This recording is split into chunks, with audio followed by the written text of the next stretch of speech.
Olá, eu sou o Giovanni de Souza e este é o quarto trimestre de 2022 da classe de juvenis, Andando em Amor. Esta é a lição número 12. O perfeito amor afasta todo medo. No amor não há temor, antes o perfeito amor lança fora o temor, porque o temor tem consigo a pena, e o que teme não é perfeito em amor. 1 João capítulo 4, versículo 18. O perfeito amor afasta o medo. Temer e ter medo é muito interessante essas questões do amor, porque o amor ele nos acompanha durante toda a nossa vida e o amor, claro, é a raiz do Evangelho. E nós devemos ter no nosso coração o amor pelas almas, amor pelo reino, amor pelo nosso Criador. Nós devemos sempre viver uma vida pautada no amor, não somente na palavra, mas principalmente na prática. O temor, no sentido de medo, é um instinto de autodefesa, acionado quando somos expostos a algo que representa perigo ou ameaça à vida, à tranquilidade, à saúde ou às relações afetivas.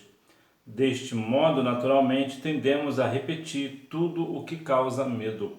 Ou melhor, naturalmente, tendemos a repelir tudo o que causa medo. De modo geral, acontece durante nossa vida algumas questões de desafios. E nós, de modo geral, somos guiados pelos desafios. Principalmente, é até interessante isso, principalmente a parte feminina. A parte feminina é sempre mais levada por desafios do que o homem. O homem, claro, gosta de desafio, mas a mulher, o desafio para ela é muito mais desafiador, justamente pelas questões que, de modo geral, a sociedade impõe que a mulher ela é inferior. Nós sabemos que não é, mas é assim que a sociedade vê. Então, quando uma mulher alcança algo, aquele mérito para ela é muito mais do que se fosse para um homem. Por isso, a mulher é muito mais, ela se sente muito mais desafiada do que o homem. Então, o desafio gera essa questão, essa conexão de estar sempre para frente, de sempre fazer aquilo que as pessoas estão desafiando. Então, porque eu fui desafiado, porque eu fui desafiada, eu farei. Entretanto, aqui cabe um ponto. Sim, nós devemos vencer desafios, mas quando esse desafio ele é uma ameaça à vida, ou mesmo à tranquilidade, à nossa saúde ou às relações afetivas, e principalmente aquilo que vai nos levar contra Deus, este desafio nós não devemos seguir. Mateus capítulo 4 fala que Satanás tentou Jesus. É claro que ali Jesus não teve medo, mas para a gente compreender, ali era um ato de perigo para a vida de Cristo. É interessante que quando alguém desafia você e você analisa que aquele desafio pode causar algum dano físico a você ou até o pior, né, até uma questão de morte, esse desafio você faz o que? Você deixa ele de lado, você não deve ir por ele. Por que não? Por duas razões, e principalmente por esta, porque você está afrontando a Deus, está desafiando a Deus, está, na verdade a palavra correta é tentando a Deus, você está tentando a Deus, por quê? Porque você sabe do perigo, tu sabe do risco e está fazendo a si mesmo.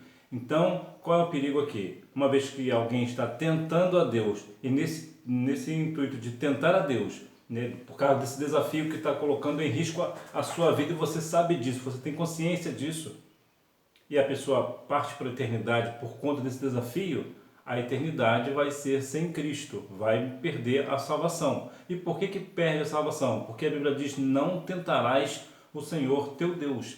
Então, essa questão de desafio, de amor, isso aqui nós precisamos ter coerência.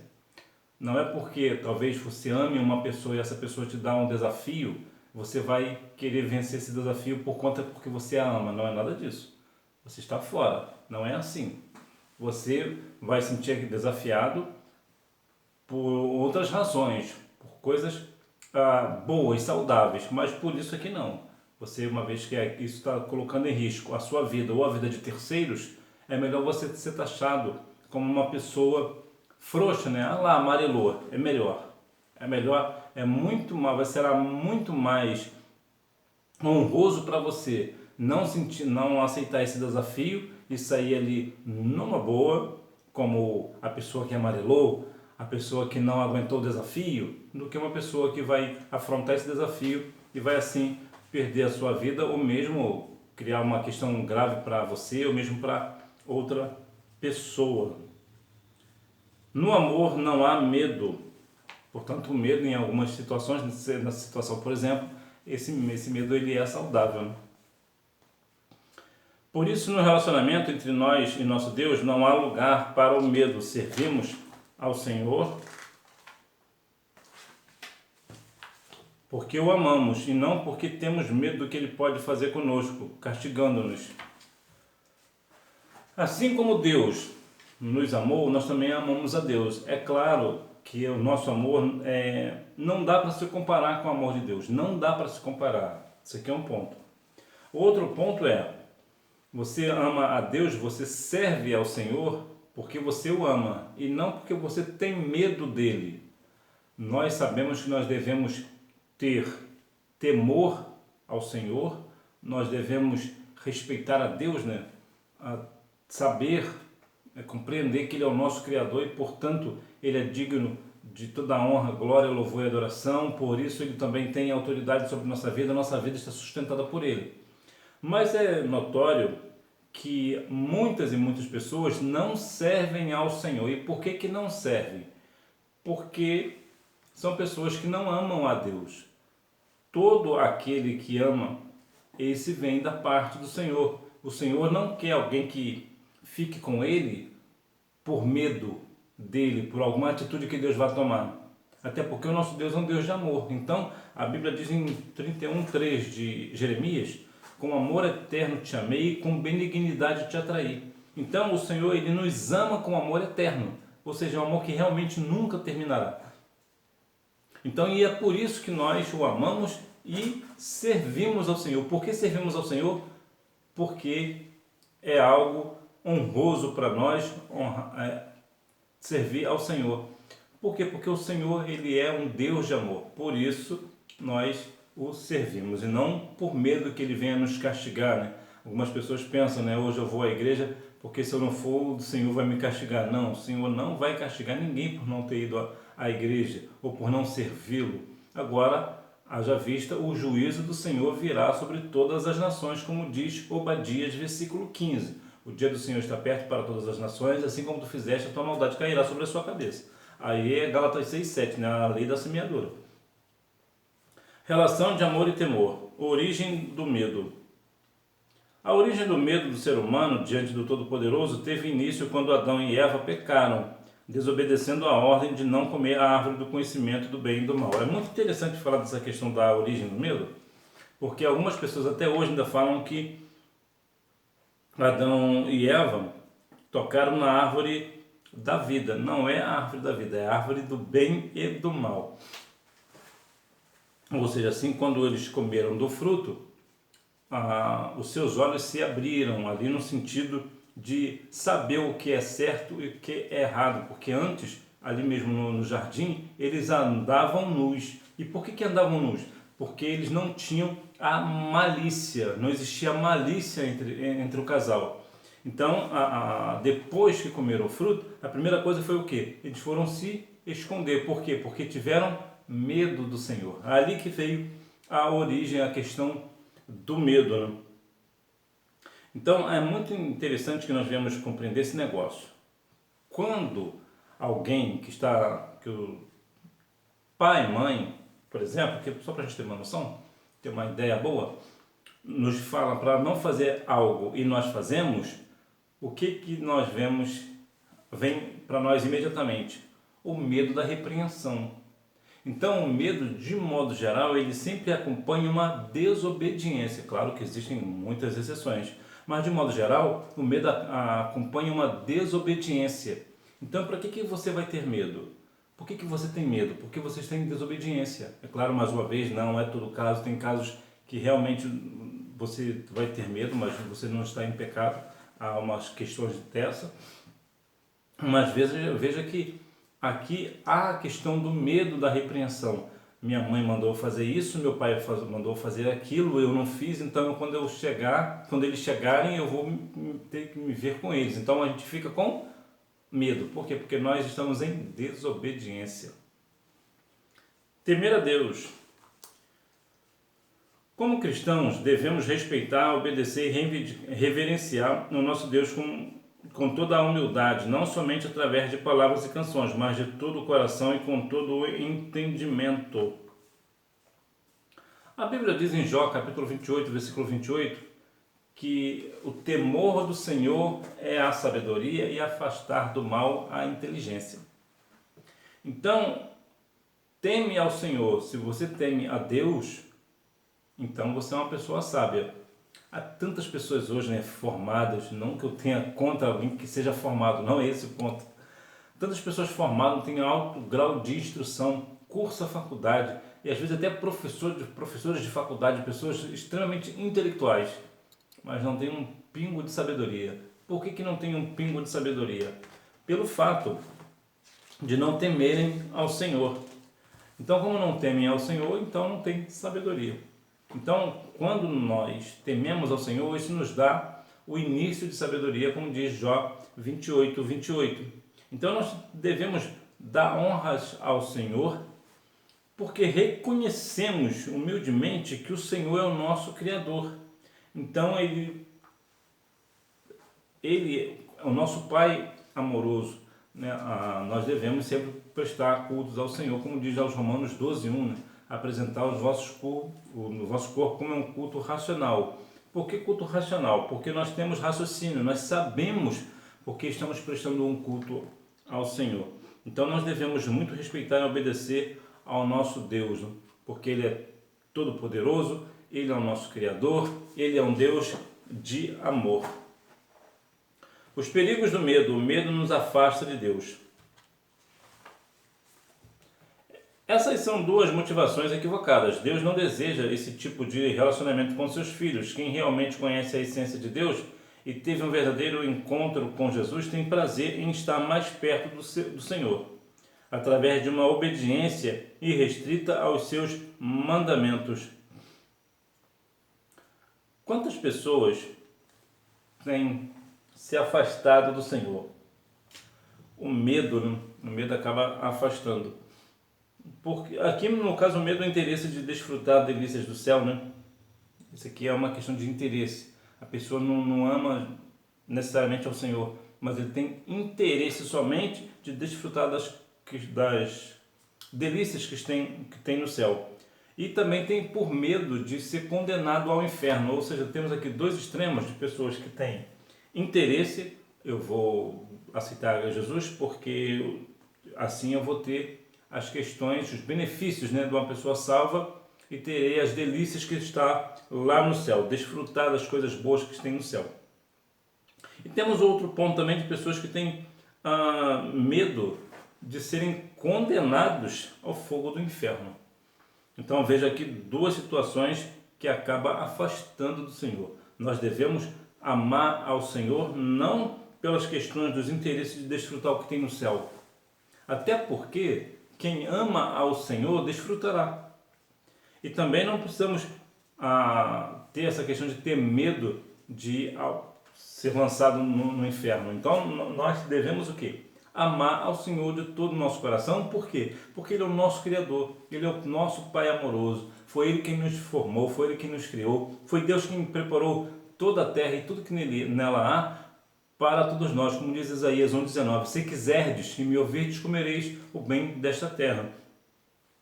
Então, o que isso traz para nós? Nós devemos amar ao Senhor não por interesses ou por medo de ser lançado no fogo do inferno. Nós devemos servir ao Senhor e adorá-lo pelo fato de que Ele é o nosso Criador e nós o amamos. Por quê? Porque Ele nos amou primeiro, sendo nós ainda pecadores. O medo aprisiona. Fomos chamados para ser livres e viver em novidade de vida. Por isso, o perfeito amor nos afasta desse medo que nos aprisiona e nos impede de servir ao Senhor por amor. Por qual motivo você serve a Deus? Isso aqui é uma pergunta muito interessante. Qual é a razão que faz com que você sirva ao Senhor, que você seja uma pessoa que é serva do Senhor. Nós somos chamados para ser livres. O que é ser livre? É uma questão que é muito interessante para que nós venhamos compreender a questão da liberdade. Eu vou te dar um exemplo bem prático que acontece muito no Brasil. O Brasil tem boa parte das suas pessoas, seus habitantes, que consomem bebida alcoólica, e isso é no mundo inteiro. E onde entra a liberdade nesse negócio?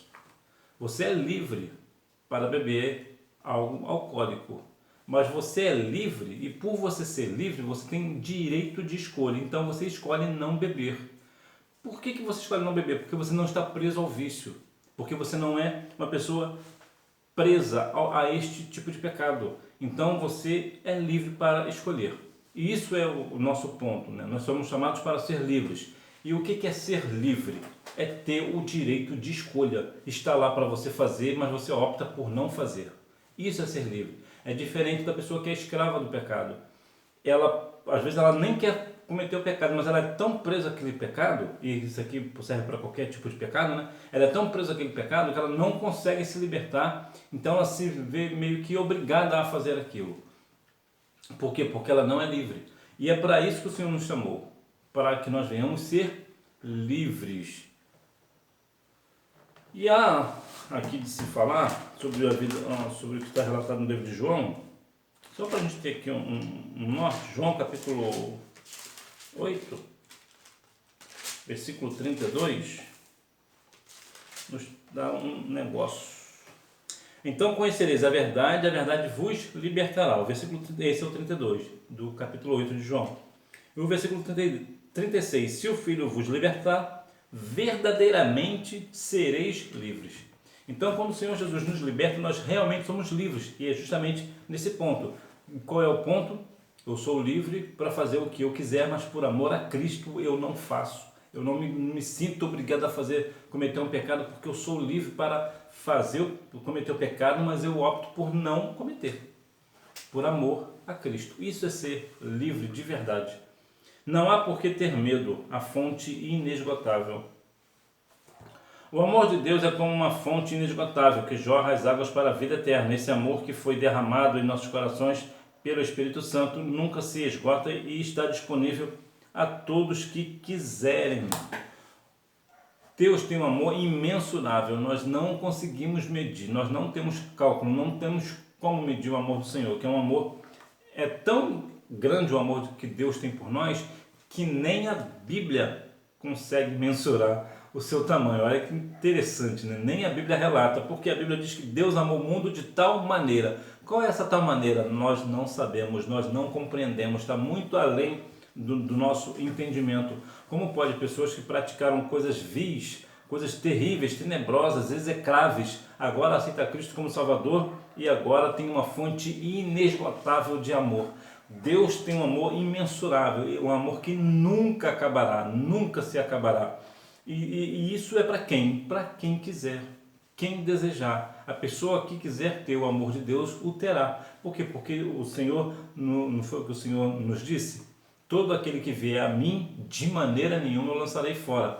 Então o Senhor, ele tem esse poder, esse amor extraordinário, um amor imensurável, não dá para medir. E ele é disponível para todo aquele que quiser ter este amor. Nada nos afastará do amor de Deus.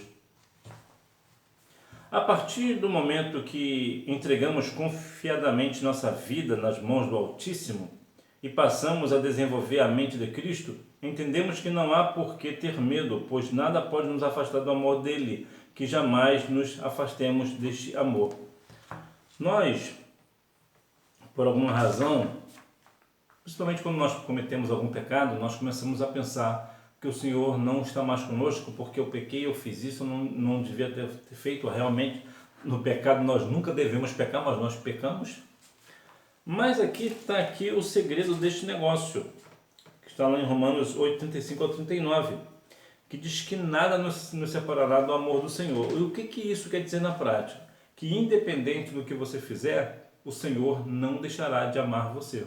O Senhor continuará te amando. Então, quando isso aqui cabe também a questão de que há um parêntese, né? que realmente tudo que você fizer não fará com que Deus te ame menos. Mas quando você faz ou quando eu faço algo, tem a sua consequência. Então, dependendo da consequência, a pessoa que praticou um ato, ele pode ir para a perdição eterna. Como, por exemplo, uma pessoa que comete suicídio, uma pessoa que não além do suicídio, uma pessoa que tem um pecado e não confessa. Então, o amor de Deus por essa pessoa não acabará, mas como essa pessoa cometeu um suicídio, então essa pessoa irá para a perdição eterna. Por quê? Porque o suicídio não tem salvação para quem comete suicídio. Como diz Êxodo 20:13, né? Não matarás, e 1 João 3:15, que aquela pessoa que permanece na prática de matar, ela não entrará no reino dos céus. Então, como a pessoa teve a intenção de morrer e por isso matou, né? Ou seja, a pessoa se matou, então não tem salvação.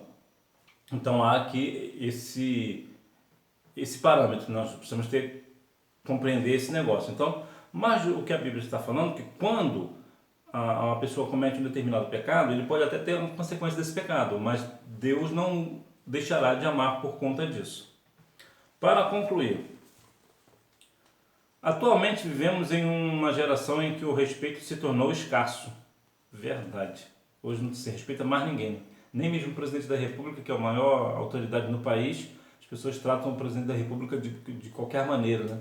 De fato, o respeito mesmo parece que está bem escasso mesmo. Filhos não respeitam os pais, alunos não respeitam os professores, muitos não respeitam as autoridades superiores e nem a Deus.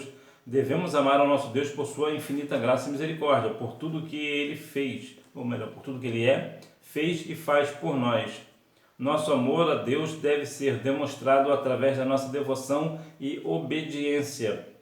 Com alegria sabemos que os seus planos são bons e perfeitos, mesmo que diferente dos nossos. Então veja aqui, veja por exemplo, Lucas capítulo 18, fala de um juiz que não temia a Deus e nem ao homem, ou seja, ele não respeitava ninguém, nem mesmo a Deus. Que é só para a gente ter aqui uma noção. Pessoas que não respeitam as autoridades, falam com os policiais, por exemplo, Força Armada, de qualquer maneira, como se estivesse falando com um ser qualquer, e nós devemos respeitar as autoridades. É claro que quando uma autoridade usa a sua autoridade para fazer algo que nós não concordamos, nós podemos falar, mas nós devemos falar com respeito. Por quê? Porque há uma autoridade sobre aquela pessoa, e como diz aos Romanos 13, nós devemos respeitar as autoridades, porque toda autoridade vem da parte do Senhor. Hora da revisão. Número 1, lança fora todo o temor. Número 2, pode significar medo, apreensão, pavor e terror de algo, porém também pode assumir o sentido de respeito e reverência, movido pelo amor, admiração e devoção. Número 3, o pecado trouxe medo aos seus corações e fez com que se escondessem da presença do Criador. Número 4, o medo nos afasta de Deus e aprisiona. Número 5, não há razão para o medo, uma vez que somos alvo do inesgotável amor de Deus. Então, quando nós venhamos compreender essa questão do medo, né, que o medo também tem aquela questão do respeito, né? Você tem ali, você não pode falar certas coisas com um policial, por exemplo, porque como você tem um respeito por ele, você tem medo até mesmo nesse caso do que ele pode te fazer, ele pode te prender, por exemplo, se você o desacatar. Então também tem essa questão. Mas o perfeito amor afasta todo o medo. Você fica tranquilo, você tem uma vida tranquila. Por exemplo, você teme ao Senhor. Então, como você serve ao Senhor e o teme, ele, claro, você vai ter aquela intimidade com ele. Então, o medo que outrora você poderia ter, agora ele se afasta. Por quê? Porque você agora está em perfeito amor com o Senhor. Você agora sabe de tudo aquilo que o Senhor quer da sua vida e sabe que Deus é um Deus amoroso. Então, o amor vai lançar fora o medo. Então, há uma questão aqui, eu não sei se eu vou lembrar da referência, mas deve ser João capítulo 4, versículo 19. Deixa eu falar uma questão. Não é. 3,19, não é essa. Conta uma situação bastante interessante sobre, aqui é João 4,18, que estavam fazendo um casamento, aí pediram para ler mas o nosso texto áureo, né? Que é 1 João 4,18. Eu vou ler para você mais uma vez, só para a gente ficar aqui claro. Aí pediram para ler 1 João 4,18, que diz o seguinte: no amor não há temor, antes o perfeito amor lança fora o temor, porque o temor tem consigo a pena, e o que teme não é perfeito em amor. Que coisa bonita para um casamento, né? Só que a pessoa que foi ler, ele entendeu o João capítulo 4, versículo 18. Olha que situação. Pois já tiveste 5 maridos, e o que tem agora não é teu marido. Isto disseste com verdade. Olha que situação para um casamento. Mas que Deus em Cristo continue abençoando a sua vida, que você tenha uma boa aula e não deixe de ir à escola bíblica dominical. Até porque quem faz a escola é o aluno. Tchau!